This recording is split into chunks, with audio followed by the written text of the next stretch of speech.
3, 2, 1. You ready? You're listening to the Real Pineapple Podcast Network. Good evening, everybody. Thank you so much for listening. Thank you for listening to Real Pineapple. Happy Black History Month, everybody. First day of it. So this is your humble host, Hunter, here, and oh my god, look what the O'Neal dragged in. I've got Colin here. Colin, how you doing, sir? What's up? Yeah, it's been a minute. It has, man. I mean, but I'm so happy to have you back. Dude, we're gearing up here, man, because we're recording on a Saturday today because Super Bowl's tomorrow.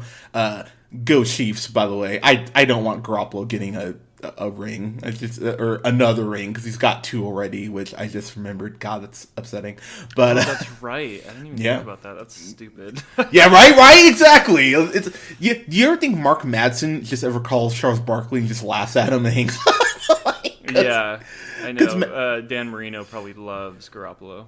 Oh, I'm sure, yeah, because Madsen got, what, 2? Yeah, that sounds right. I don't think he was there for the first one. Yeah, I feel like he was there for the but I will just say I don't want to spend too much time on it just because we did an hour-long thing on it. But again, our condolences out to Laker Nation. And I know you're a Laker fan. I know that we were talking about off mic. It's been a really weird week, just in general, because you've seen all these Kobe tributes and everything coming out. And I thought the speech LeBron gave, while I am no LeBron fan, I thought his speech was stellar. In the Instagram post he shared, I want to say it was a Wednesday night. I thought it was really well done. I haven't watched the Laker tribute to Kobe.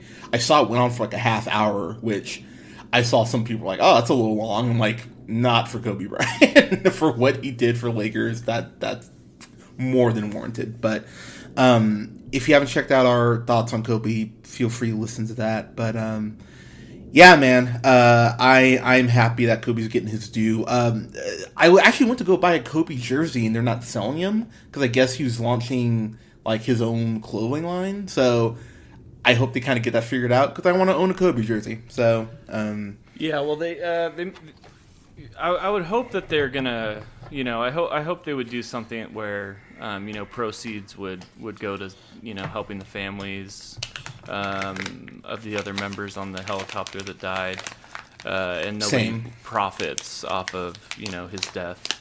So I would hope maybe they're trying to figure out all of that right now.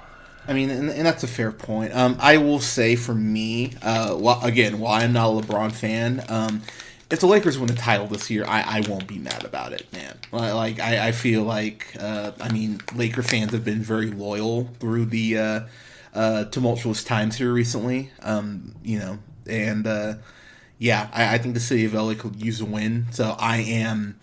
I can't believe I'm saying this. I'm actually kind of cheering on the Lakers this year.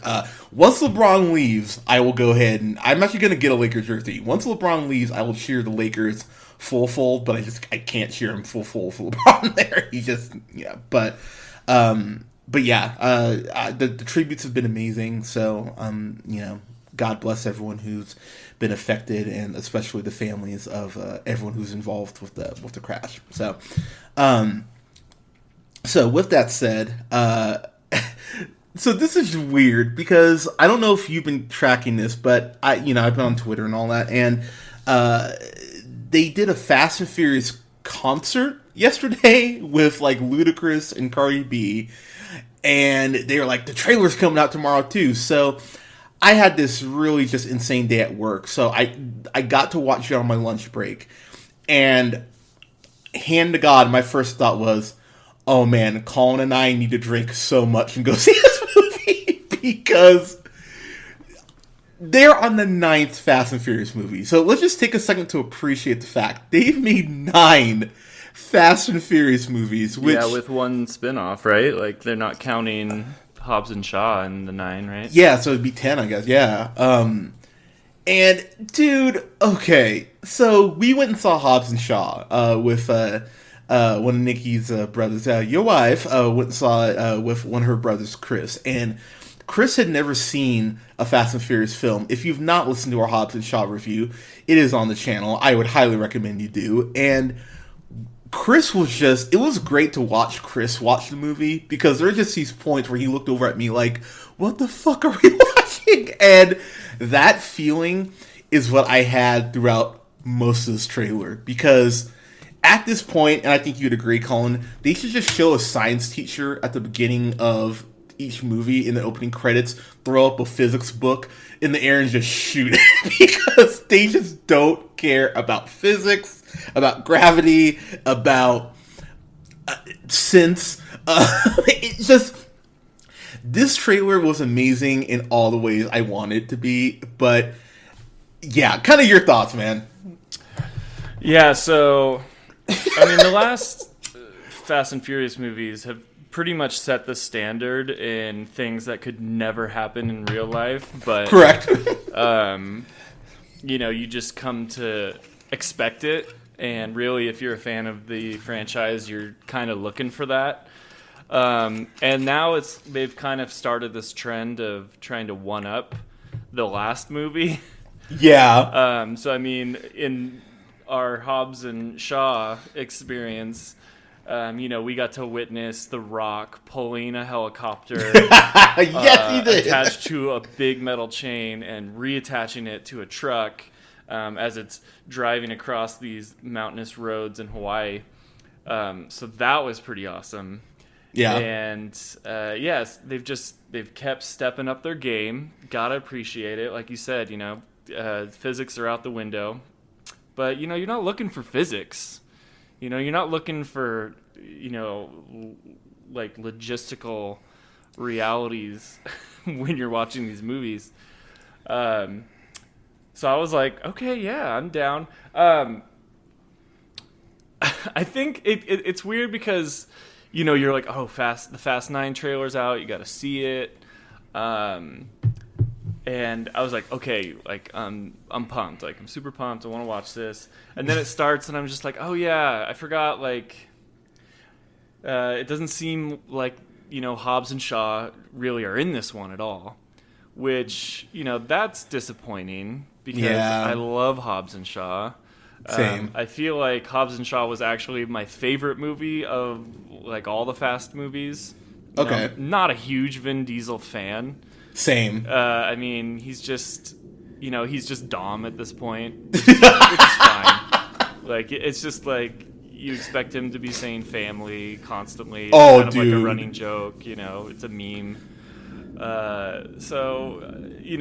It kind of like reminded me all of a sudden. I was just like, oh yeah, it's a Vin Diesel movie, okay. And then I was like, oh, it's a Vin Diesel and John Cena movie. And I was like, okay, I don't know if I'm super excited about this. I was like, it's kind of taking the wind out of my sails. But oh no, like, there's all of a sudden it gets towards the end of the trailer, and you start getting into the meat of the really what makes the Fast and Furious franchise like the just amazing franchise that it is. And we start getting bridges collapsing. Yeah. We get some cars flying off cliffs. Yeah. That may or may not be getting picked up by stealth bombers. Yeah, correct. Yeah. You may get Dom speeding up instead of slowing down towards this cliff. And, as he does, clipping his tire onto the remaining line of the bridge, and it becoming a giant swing. Yes, correct. And I, you couldn't have wiped the smile off my face. I was just like, God damn it. Fast, you've done it again. Okay. I got real pumped real quick. So let's go through this. So we're going to break this trailer down because there's a surprising amount to talk about in this. So the first Fast and Furious movie, The Fast and the Furious, came out 2001, June 22nd, right? That was a $38 million budget, made $40 million opening weekend. Worldwide box office made $206 million, right? So pretty good. 2003, June 6th, Too Fast, Too Furious comes out, without Vin Diesel, by the way. Made $76 million budget, $236 million worldwide. So, okay. Fast and Furious Tokyo Drift, $85 million budget, only made $157 million worldwide. So it was like, oh, okay. But then they got everyone back because Vin Diesel was trying to do, the Triple X shit, and that didn't work out. So he comes back to the franchise. I remember the tagline on that was "New vehicle, original parts." I remember going, "God damn it, that's cheesy, but fuck it, I'm in." I remember really enjoying Fast and Furious. $85 million budget, $363 million worldwide. And then we got The Rock. We got Dwayne Johnson to the franchise. And we got April 29th, 2001, we got Fast 5. $125 million budget, made $630 million worldwide, which is crazy when you think about that. Then we get Fast 6. And I gotta say, too, they're cranking these out like every 2 years. Like, they've been very good about being like, okay, like, let's keep this vehicle going. Yeah. Well, let's all be honest. It's not the most difficult scripts to write. I mean, you're not wrong. They obviously have a talented team of CGI artists, but as far as the scripts, Oh, they get like a 48 case of PBR, and they're just like, all right, we're gonna drink and write on napkins. Let's go. Throw a bunch of ideas on ping pong balls and pick them out of a hat, and then just, like, throw them in order. It's like, okay, drives off cliff. Okay, nice. Plane picks the car up. Hell yeah, let's go. Yeah, I God almighty. Furious 6 was May 24th, 2013. $160 million budget, $789 million worldwide, right? And then we get to Furious 7, which for my money, I can't remember if it's Furious. I can't remember which one the last one is, Paul Walker. I believe it's Furious 7. And I remember Furious 7 actually got me to tear up, man. It actually made me go like, oh, wow. Did they actually... Actually, I think it's Furious 6, I believe. But Furious 7, $190 million budget, made $1.5 billion worldwide. Yeah, I think that's the one where because he died before they finished it, so they had him like... His brother. CGI on his brother. Yeah. At the end, right? Yeah, and I gotta be honest, man. When they start playing "See You Again," man, in that moment, Brian and Dom look at each other, I genuinely started crying, man, and like ugly crying. Like I didn't realize that it would hit me that hard, but it did, and I was like, God damn it, Fast and Furious movies, okay. So yeah, Furious 7, $1.5 billion. Then we get to the Fate of the Furious, which is where we got Charlize Theron's debut in the series. And I gotta admit, man, the fact they have Charlize Theron in this as Cypher, she does add a lot of gravity to it. Because, dude, she's Charlize Theron. She's got an Oscar. She doesn't have to do this shit. I'm sure they're paying her handsomely, but she does add, like, one of the best villains they've had in this saga, and I'll get to that in a second. But Fate of the Furious, $250 million budget, made $1.2 billion. Then we get to Hobbs and Shaw, $200 million budget, $760 million. So, not as good, obviously, but still made money. And we already have Fast and Furious 9 coming out in May on the 22nd. We already have Fast 10 coming out April 2nd, 2021. So they're already gearing up for the 10th movie. Really? Less than a year apart? Less than a year apart, yeah. Wow. So that is, let's see, 1, 2, 3, 4, 5, 6, 7, 8, 9. What production company is this? Universal. Universal, yeah. So this is probably their biggest franchise, right? It is. So here's the thing. They've done what? So this will be... so Furious 9 will actually technically be the 10th one if we count Hobbs and Shaw. Right. So these movies, worldwide box office, Colin, are you ready? $5.9 billion. Wow. Yeah, I mean, they're never... Like, why would they ever stop making these? No, seriously. Like, at this point, why would they? Until one bombs, which one may, but, like... Yeah, they have no reason to stop. And I think the thing about this... And, like, Vin Diesel's just going to keep collecting checks. Like, why wouldn't he? Yeah, Vin Diesel... he's not in demand for anything else. He's really not. Like, he's... Yeah, Vin Diesel, this is his cash cow, man, and he knows it. Like, it he makes sense that The Rock isn't in this one, like, because Rock he just can do whatever he wants. He does a million things. I mean, that is true. I mean, he's producing a million things, it feels like. The thing that I do like about this is that they are adding new, quote, wrinkles to the saga, and I had someone giving me shit about, dude, they can't call it a saga. Dude, they've made almost $6 billion off 9 films.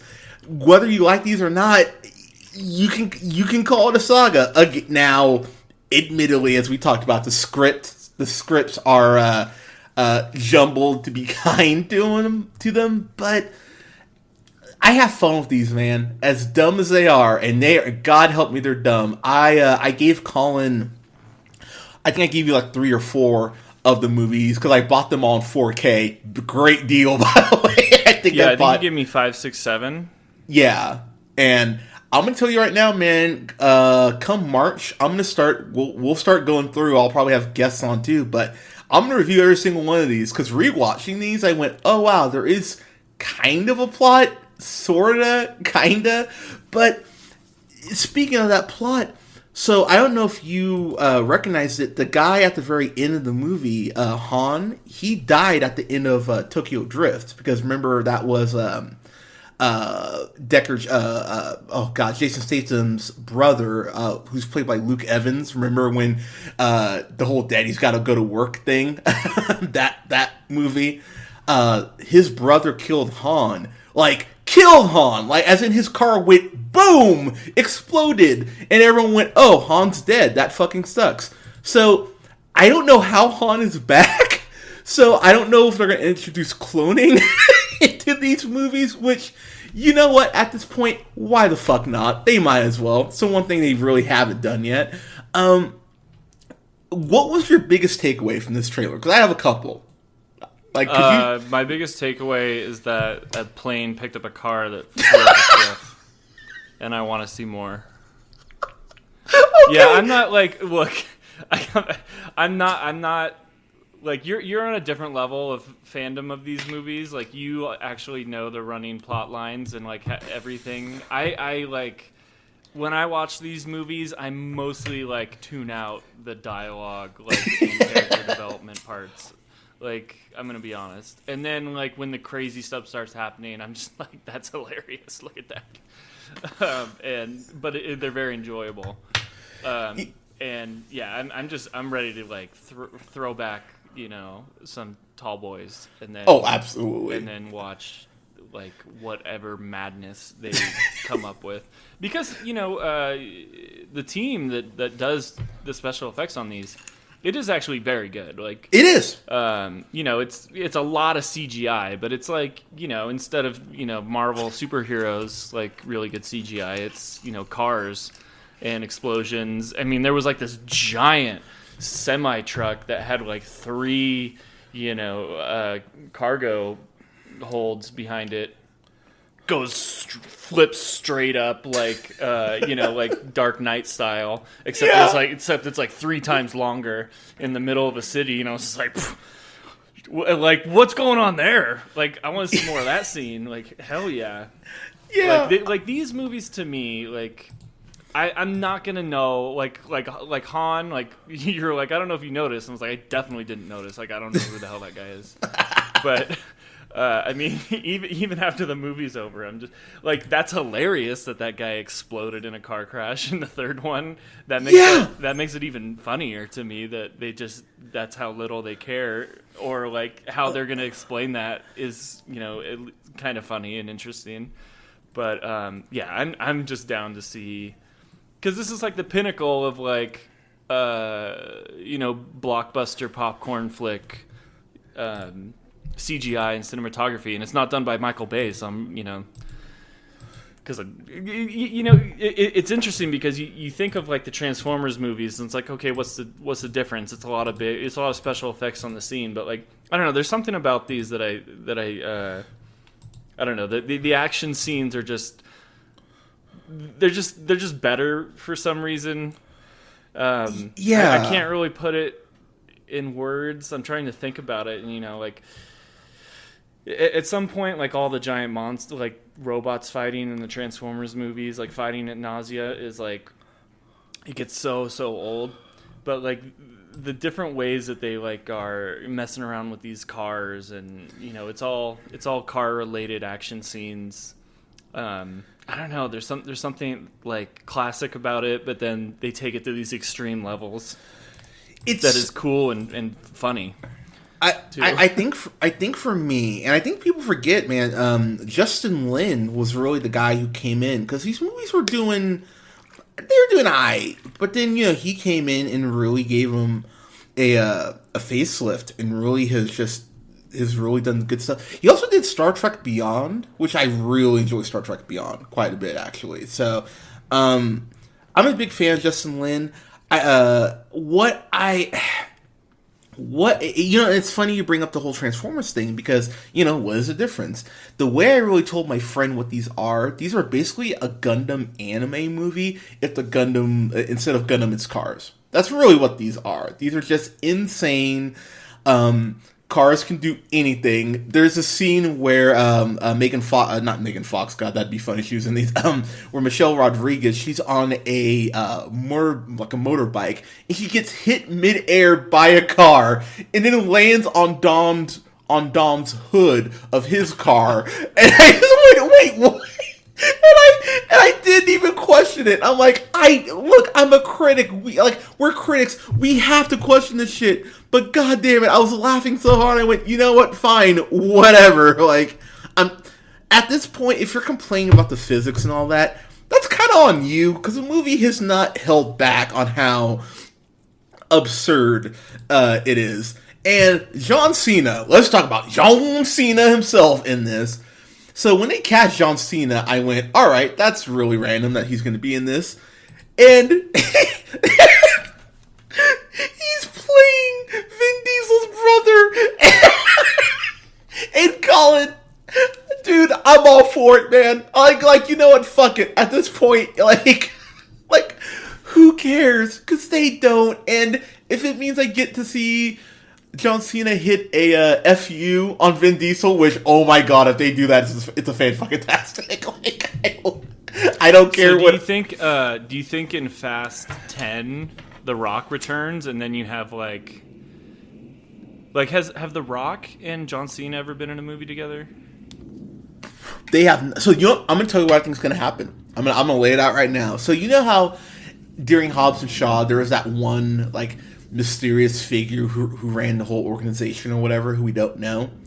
I think what's going to happen is, the post-credit scene or something like that will be that figure, fucking around with, maybe Cypher, Charlize Theron's character, got hired by this, mysterious person, and then we're going to get the big team up for Fast 10. The Rock and Statham return. Yeah. And I think that's exactly what's going to happen, man. Dude, sign me up. Take my money. I think that's what they're going to do. And I'm going to call it right now. That would be tight. I'm down for that. We just tight. But dude, I think I'm going to call it right now. They'll have Vin Diesel or The Rock, Dwayne Johnson. Sorry, he's earned Dwayne Johnson at this point. But I think they'll have one of them say, it's time to get the whole family together again or some shit like that. I can hear it in my head that's the direction they'll go. And yeah, I gotta say, man, the way, the fact that they do shoot on location for these movies, they actually go to the, to the spots. It actually does make the movies feel more authentic, which I do appreciate. That's not a bunch of green screen, they are going to these spots. Vin Diesel, man, yeah, I don't really give a shit about anything else he's in outside of these movies, but you get that fight scene, looks like between him and John Cena, on a bus, and then on that giant truck you're talking about. Yeah, I mean, yeah. I want to see more of it, and even seeing them do the whole oh, I have a gun, no, I have a gun, oh, let me pull your gun. It's oh my god, they're so brothers. And dude, the fact that anyone can do, pretty much everyone can do kung fu apparently, or everyone can fight, because they show Ludacris kick a guy off a truck. I went, when did Ludacris learn to fight? Which, you know what, man? Good for Ludacris. Ludacris is making money. Good for him. I'm a Ludacris fan, but I'm rewatching the trailer right now. So I think it's Letty is shooting like a machine gun attached to this truck. The truck flips. Vin Diesel is driving under the truck as it's about to fall on him. And the part that you talked about, Colin, where the cable catches on to Dom's car, and he's swinging from this cable like no big deal. Yeah, like the car is done it a million times. Yeah, like the car is Tarzan. He's just swinging from this fucking dude. Here's the thing. It looks so ridiculous. I think I'm gonna genuinely fall in love with it. Like, there was some stuff in Hobbs and Shaw. I mean, we had some complaints about it, but I almost feel like this movie's leaning into it more than Hobbs and Shaw even did. And that's a good thing, because if you're gonna go full tilt just fucking insane with the shit, you might as well go full. You might as well just lean into it. Don't, and be unapologetic about it. I love the fact now that they're calling this a Fast Saga. I love that so much, because it's like, you know what? Who can argue it? I think it's a saga. I mean, arguably not a good one, but a saga nonetheless. And I mean, this is like Universal's like comic book franchise. Like they don't have, DC or Marvel, but like they got the Fast and Furious. Yeah, like this is a bunch of everybody's a superhero. Like they're falling. I don't know what happens after Vin Diesel tackles John Cena off this like giant 50-foot drop. Like, obviously, I'm assuming a car comes and catches them or something, but everybody's a superhuman in this movie. Oh, dude, yeah. They just. I don't understand, because I'm reading the article right now about how, because I remember originally Han got killed by Luke Evans, which I was right, but then I forgot they retconned it and had Jason Statham's character kill him instead, and I was like, wait, what? So, dude, they can't even keep track of this shit. They're like, whatever. I'm so excited for this movie, man. And because I don't know if you remember the whole hashtag Justice for Han, that was trending for a long fucking time because people were like, well, you kind of just killed them off screen. What the fuck? So the fact of bringing them back, I really don't know. I really want to know how they're going to go ahead and explain it. Honestly, I would not be surprised if they just pull some bullshit where they're like, someone went ahead and just pulled them from the car right before it exploded, which, again, would be a giant pile of bullshit, but fine. At this point, fine. I don't know if you remember, because it was in Fast 6, I want to say. He was actually in a couple with Gal Gadot, Wonder Woman herself. She was, they were dating, so at this point, they might fucking bring her back, because, again, the rules just don't apply to this franchise, apparently, and I am way more forgiving on this franchise than maybe I even should be, but again, I think we talk about this all the time. It's about the balance of, your, like, how much bullshit can you take versus how much are you entertained, and I'm pretty damn constantly entertained by these movies, so this comes out May 22nd, Memorial Day weekend. I might be in Vegas that weekend for AEW pay-per-view, Lord willing. But we will have a review up for it this weekend. I'll bring my laptop with me. I will find a way, because damn it, this just looks great. This just looks like everything I want. but in the best way. I don't know if you saw the posters, but the posters are just some of the most hilariously bad Photoshop jobs. Like, it's just, dude, I'm excited, man. I really am. And that's why the tagline, "The Justice is Coming," that's a callback for the Justice for Han hashtag, which I actually do think is clever. So I'll give them credit for that. Dude, as we wrap up, I mean, anything else you got, sir? I give it a fan-fucking-tastic. I'm legit having people like actually text my phone like, dude, I'll go see Fast and Furious. I'm like, all right, man. Like, I'm trying to get a head count on this. Yeah, let's get a party. Let's go get a table at like BJ's beforehand or something. Oh, dude. Oh, hell yeah, man. Yeah, this will be a drunk review for sure. Because I'd love to review it that night. It's like, all right, let's talk about how wonderful this was. But so. But yeah, guys, Fast 9. So I would be curious to hear what people's favorite Fast and Furious film is. I think from Fast... Hobbs and Shaw. That's mine. Dude, I think you'll like Fast 5 quite a bit. That's one you get a Vin Diesel I've seen versus... Fast 5. Have you seen Fast 5? Okay. Yeah. Okay. All right, fair enough. I like Fast 5. I like them. I mean, yeah. I mean, I was a big fan of the submarine... I think that was Fast. Was that Fate or was that Fast 7? I think that was Fast 7. That was a good one.